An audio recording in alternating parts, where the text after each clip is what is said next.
Welcome to the Law Matters. Of course it does. Hi, I'm T.Morais, your host and moderator. This program had been created to educate, inform, and help you with the law matters because the law matters. Understand the law better, and you're in a better position to help yourself, your family, and your business. We provide information and resources that'll help you determine whether or not you actually need a lawyer. In some cases, you might be able to handle some issues yourself. If you do need outside counsel, we're hoping that this program helps to equip you with the information that you need. As a result, maybe you'll have better results, save time, save money, and hopefully we want you to achieve better results. The Bazar, an associates law firm in East Providence, continue to offer their time, their expertise, and their insights on the various topics that we'll cover, and we want to thank them. Today, are you thinking about becoming a lawyer? Do you know what it takes? Do you have what it takes? What better opportunity than to have someone who's in the biz, so to speak, to give us his insights. Maybe we'll touch on the how to become a lawyer in 5 not-so-easy steps, whether it's the education from your undergraduate to the courses, the entrance exams, the work after, the clerkships. There's so much to cover. Okay, David, this is about you and what you do and how you got there. So first off, David, what does a lawyer do? It depends. There are many different areas that a lawyer can practice in. In fact, a lawyer can take his degree and do things and not even practice law. So that's one of the things someone really needs to think about when they think about whether or not they want to go to law school and become a lawyer is what is it they want to do and what do they want to do with that degree once they graduate. Yes, you would agree though, most people when they at first blush, when they think about being a lawyer, they think about the traditional views, not a few traditional careers, not just right. The more obscure ones like authors and literary agents, yeah, etc. Not just that, but you could work for a corporation. Now you are practicing law if you're a general counsel to a large corporation. You could run a business and have your law degree as just background for some of the things you need to know or should know. So traditional, non-traditional, there are a lot of different things that you can do as a lawyer. So a lot of people really come into law school with some predisposed thought as to what direction they're going to go in. I want to be a public interest lawyer, or I want to be a corporate lawyer, or I want to specialize in taxation or intellectual property, or any number of different things. Some people want to be a general practitioner. So you probably would need to know, first of all, what all the options are as you go into it, and you don't have to pick. So a lot of us just went to law school because it was the next thing to do after college. I'll bet. Of course, some end up in what is my field, in the public relations side of what I do. So I can see that there certainly are different applications. Lobbyists, too. FBI.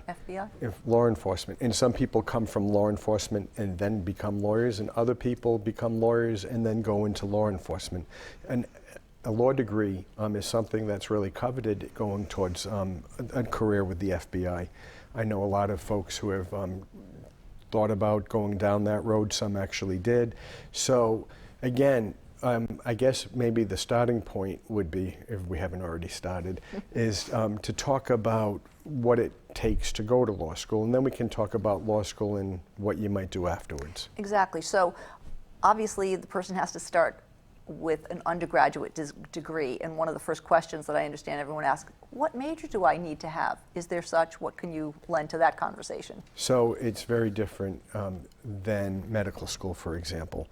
Medical school, there are certain courses you have to take. A lot of people go to college sort of pre-med, quote unquote, biology, physiology, physics, science courses, chemistry. And there are a few you need. Organic chemistry, I believe, at least when I was in college, was one of the courses that you needed to take to go to medical school. In the legal profession, going towards law school, there is no requirement to take any courses at all other than the LSAT. At least that's what it was called when I took it, and I think it still is. To go to law school. So in my class, there were people who were theater majors, there were people who were fine art majors, history majors, a lot of history majors, and political science. That's a typical undergrad course to go in.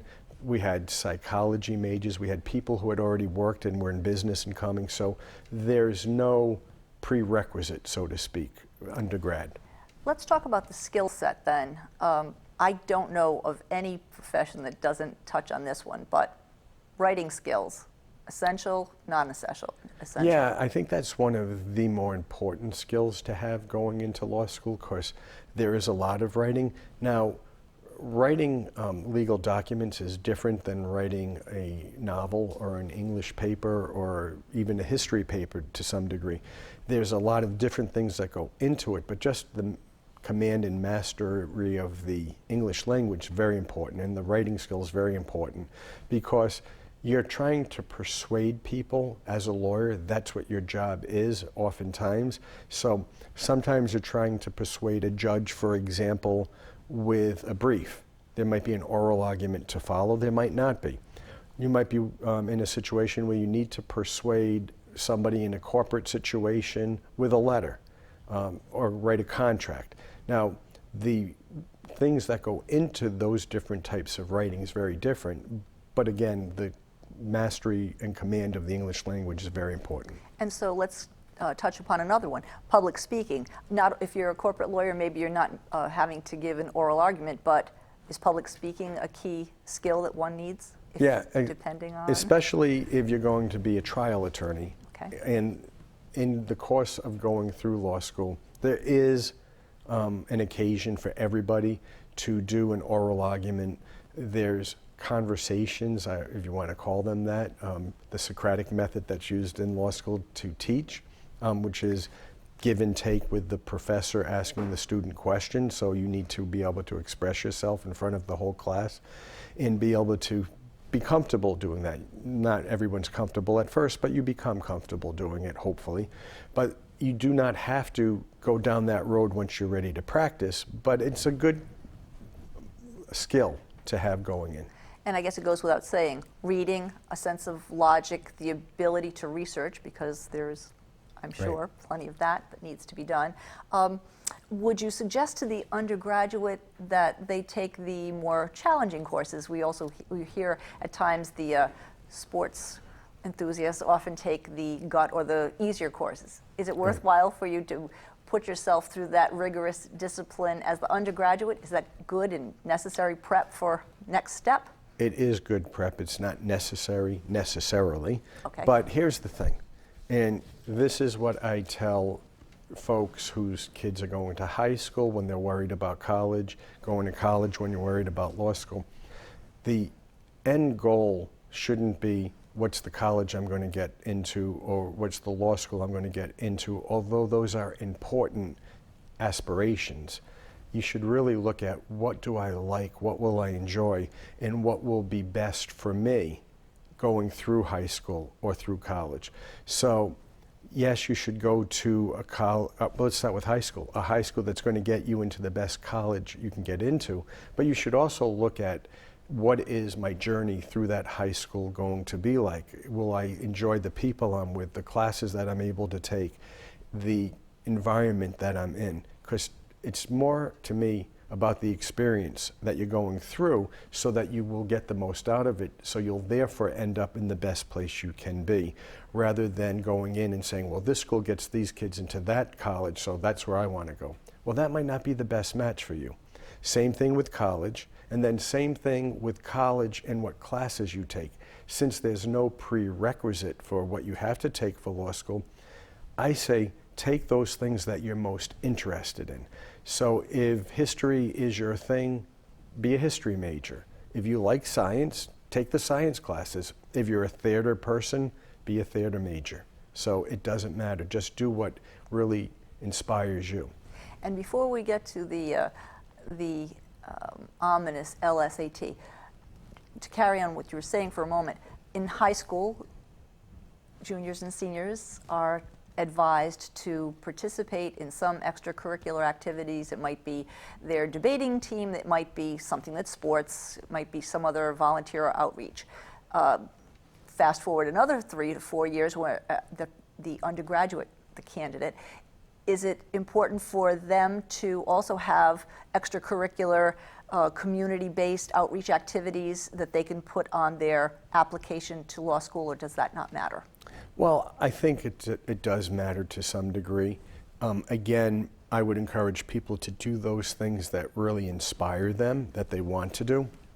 I wouldn't do it, just like I wouldn't do it in high school, to take something just so I can say, here, look at my resume, isn't this special? I would take it because I am really into this issue or that issue, and this is what I really enjoy doing, this is what I like, this is what makes me happy, and this is what I can do to help other people, and I enjoy that. So do the things that you really want to do, and hopefully those are the things that in high school, going to college, that the college wants to see, or the law school might want to see. Anything you can do, I think, that separates you from all the other applications is really a good thing. But to me, it's only a good thing if you're doing it for the right reasons. Do what you like and the money will follow. Apparently, there's certainly good money in becoming a lawyer. If you have a job as a lawyer, competition's fierce to get into law school. It's fierce, as I understand, just to get a job as a lawyer once you're out. The LSAT is the next step before someone becomes a lawyer. They have to take that test. When do they have to start, and how should they prep? We know that having good grades and having a good LSAT score matters. What's good, what matters, and how do you get the best possible score? Okay, so two things that you raised there that I just want to touch on. As far as the LSAT goes, this is my story. So I was undergrad, I started at Trinity College as a pre-med. And so I knew all about all the organic chemistry and everything else you had to do, but as a freshman, I was taking physiology, which is a course in the study of the body and everything, and we had live rats. We had to cut their heads off and drain the blood into the sink, and I discovered I hate blood. So medical school wasn't going to do it for me. So I was then a sophomore in French class, and I really liked the French professor. And so I went up to her after one of the classes and I said to her, I'm really thinking of majoring in French. And she looked at me and she said, you're from Rhode Island, aren't you? I said, yes, I am. She said, with your accent, 2 or 3 years in Paris wouldn't even get you a French major. So I moved on to the next one. I'm a junior sitting in History 101. And the professor tells a story about a bright young Trinity College graduate who is at a large corporation in New York City, and the president of the corporation came out and said, come into my office, I'm going to make you senior vice president. And the student said, well, thank you very much. And he looked at him and he said, you went to Trinity College, you're a bright young man, you majored in history, all you can do is say thank you very much. And he said, well, thank you very much, Dad. So I said, well, that's it, I'm a history major. First of all, I loved history. And second of all, I was going to go work for Dad. So back then we didn't have computers, so we typed our papers on these things called typewriters. Yes. And so I went down to where my brother was in law school, and his then girlfriend would type my papers, and we were walking around the law school one day and the dean was in his office, and my brother took me and he said, why don't you apply to law school and we'll practice when you get out. So I went in and I talked to the dean, and he said, where do you go to college? I said, Trinity. He said, we want more students from Trinity to start applying here, so you go take the LSAT, and if you get over whatever the certain score was, then we'll take you. So that was a Sunday. On Monday, I walk into Trinity College Career Counseling. I said, when and where do they give the LSAT? Well, we give it here on Saturday. So in that day, you could walk in and register. So I was a walk-in registrant. I walked in on Saturday from Monday knowing I was going to take it. So I wasn't able to do any prep, but I got whatever score he wanted, and I went on to law school. P.S. The end of the story is when I got out, I said to my brother, let's practice law. He said, who wants to practice law? I'm working for Dad. So he was always a few steps ahead of me when it came to that. So the answer to the LSAT question is there are preps just like there are for SATs or achievement tests or whatever you would take in high school to get in college. It's absolutely something you can do and to take to prepare for, because the higher the score, the better the college or law school, I should say, that you can get into. Which takes me to the second part of the first part of your question, which was about fees and salaries and what you can make in doing that.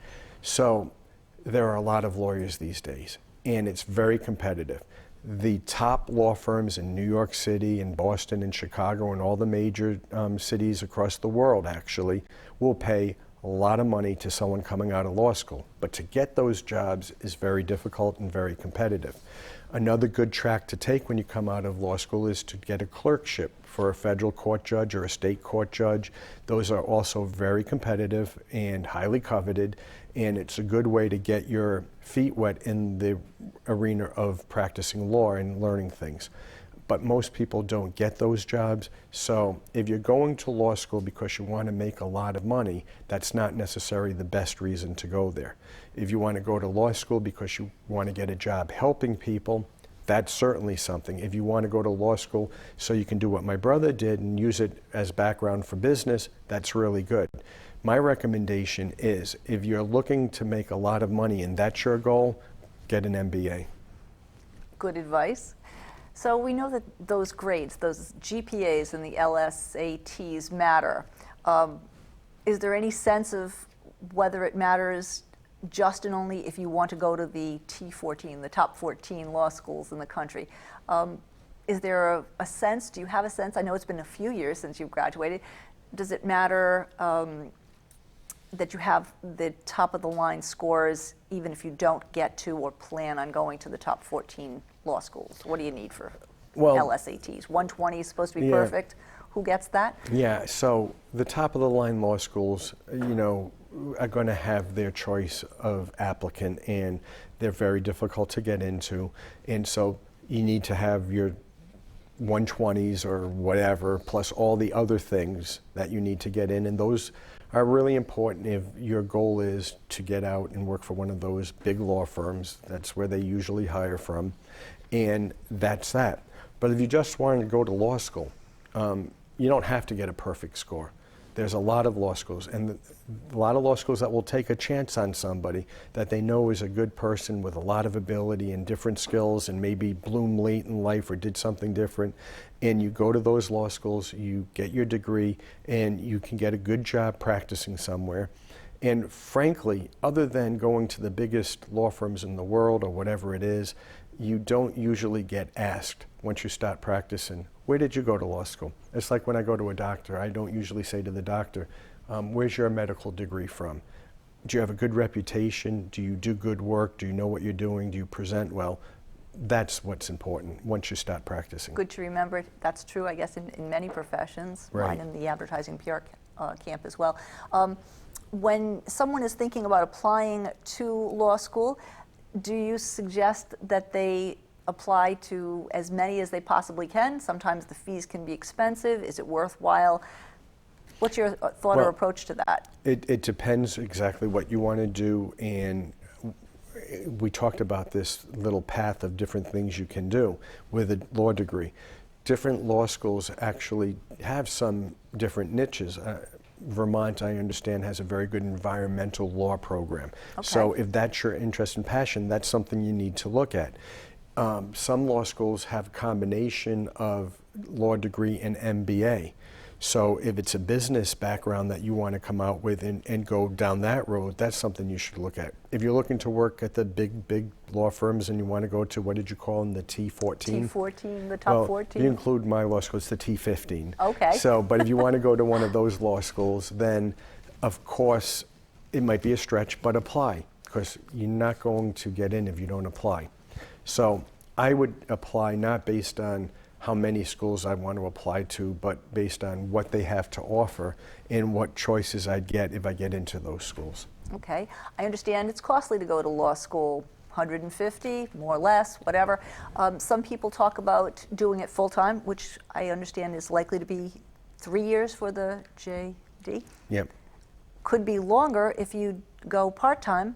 Thoughts about that, David? Some schools have part-time students, some don't, so you'd have to even look into that. Certainly, if it has a school that has a part-time program, then this is a life choice situation. If you need to continue to work and part-time is all you can do. When I was in law school, the part-time program added an extra year, so it was a 4-year program instead of a 3-year program, and they mostly went at night. And I remember at the talent show that we did, the MC one time said, who are these night students? They come at night, they go home, what do they sleep all day? And then he asked, once they pass the bar, can they practice only at night or during the day? But of course, it's a life choice. So these people were police officers, they were businessmen, they were people who had other jobs or families. Or commitments, sure. So whatever it was, this is when they could go, and it worked for them, and they were great law students. I loved having class with the people who had real world experience as opposed to those of us who just came straight out of college to law school. We added something, I would hope, too, but certainly that experience that they added was very helpful to understanding different things going on in cases that you study in law school. I understand it's a very demanding program, and sometimes I've read that it's ill-advised to work part-time if you are a full-time student because the coursework is so demanding. I imagine that is also difficult for the part-time student who is working, trying to do the coursework, the homework, etc. So give us a brief overview. What are those courses like? What do you take for courses, David? So what they used to say is the 3-year law school program was the first year they scare you to death, the second year they work you to death, and the fourth year they bore you to death. So good to know. The first thing is how law is taught, and it's what I said at the beginning, the Socratic method. So I remember my first class, first day of law school, the most difficult professor in the law school, I think it was criminal law class, and he calls on Mr. Levy. I still remember that. And Mr. Levy stands up and he says, "Mr. Levy, tell me about the case of," and I don't remember the name of the case, and Mr. Levy starts spouting the facts of the case out, and I'm thinking, thank God, because he probably could have called on the other 90 people in that class, and only Mr. Levy was the one who read, because we didn't know. It's our first day of law school. Some of us hadn't even bought the books yet. I didn't know that he had posted the assignment on some bulletin board somewhere that we were supposed to be. But I'll tell you what, everybody after that first day, after that professor going through, and I think he was a little shocked too, but going through that process of what he was doing to Mr. Levy, we were all prepared every day, every class. So a lot of reading. Law is taught by the case method, which is, here's a case, this is what happened in this case, this is the black letter law that comes out of the case, these are the facts, how do you take that now and apply it to another set of facts? It's logic, as you said, it's reasoning, and it's just being able to say, well, what is it that the court was saying in this case that is what they call the holding? And why did they reach that holding? That's the reasoning. And so you take that from case to case to case. So first year you usually have the basics, which is property law. Like I said, we had criminal law one semester, constitutional law the second semester, first year. Different law schools do that differently. Torts is traditionally taught in the first year for the whole year, and contract law. Is it true that in law school, as in other coursework, that they try to weed out as many as they can that first year? In other words, not that it's not difficult all 3 years, but first year, most intense, let's get rid of the riffraff. Right, so there's some truth to that, and it depends on the law school.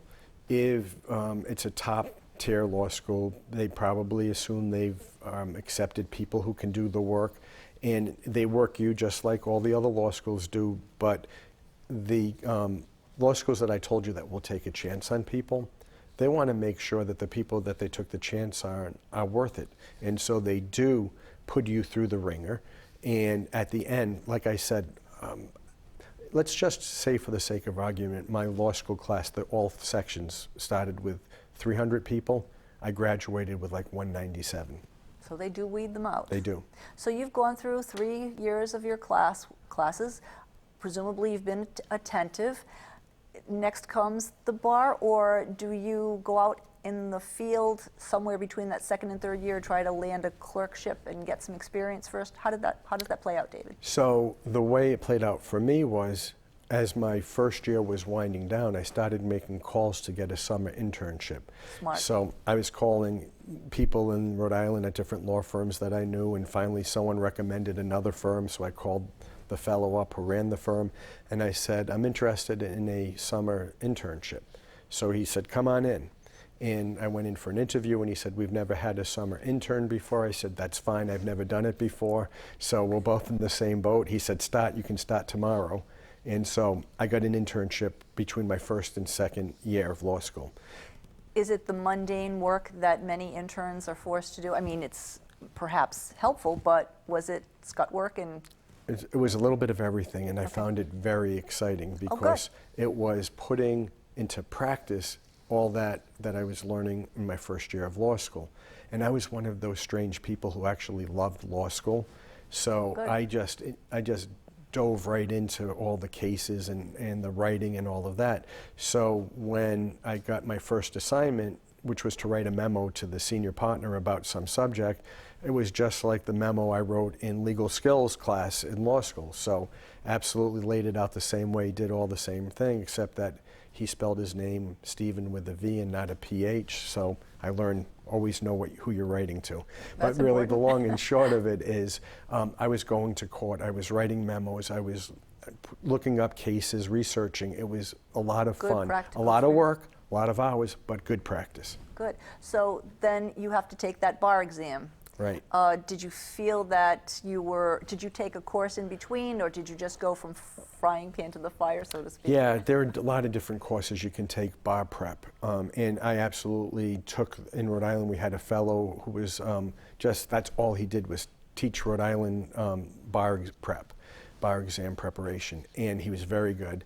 And he knew the people who were writing the exams, so he knew what their cases were that they were working on, so this is what you might expect, and he was dead on. So there's a multi-state test that is part of that, and there's big companies that give those preps. The SMH was a big one when I was doing it. Barbary was a bar review course.